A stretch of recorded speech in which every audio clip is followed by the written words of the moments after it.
sa talagang matitirang isa. Okay? Pagalingan po ito ng kaalamanan. Okay, ready na tayo.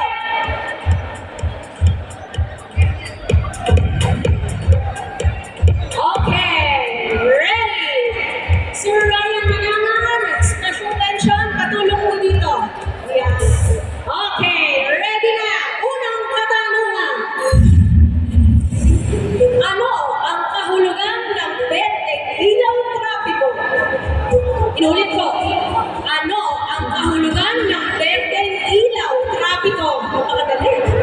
Letter A, huminto. Letter B, bagalan ang pagpapatakbo. Letter C, patakbuhin ng tuloy-tuloy ang sasakyan. Go!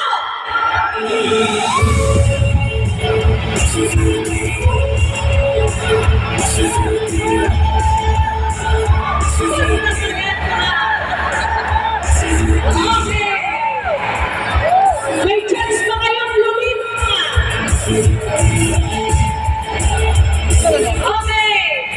Ang tamang sagot. Letter C. Okay. Bawal na bumalik.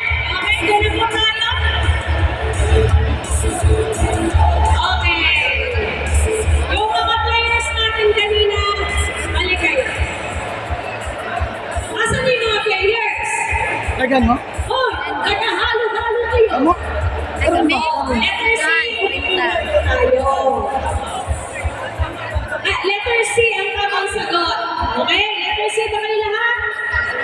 Okay. Dapat honest tayo, ha? Okay. Sa web price up. Pangalawang katanungan. Tagani. Ang puting linyang putol-putol ay palatandaan na. Ulitin ko ang tanong. Ang puting linyang putol-putol ay palatandaan na A. Maaaring lumusot pa kaliwa o pa kanan kung walang peligro.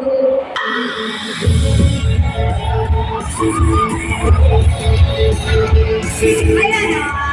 Ayan na, nagkahatian na po tayo. Okay, at this point, sige, pagbibigyan ko kayo, pwedeng lumipat. In 5, 4, 3, 2, 1. At ang tamang sagot ay habang siya ay nagmamaneho. Thank you very much. Take your seats. Dun sa ibang sagot, lugan ng senyas trapikong kulay pula na taksulok ang hugis. A. Nagbibigay impormasyon o kaalaman. Letter B. Nagbibigay babala. And letter C. Nagtatakda. Go!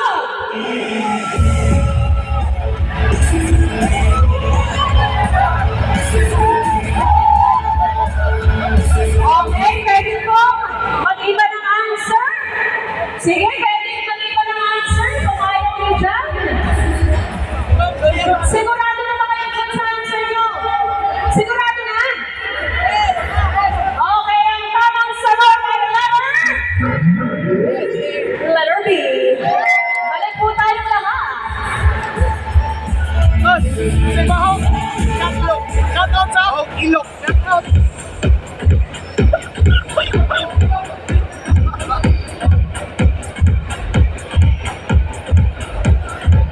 Next question. Ano ang kahulugan ng dilaw na arrow signal trapiko? Nulit po. Ano ang kahulugan ng dilaw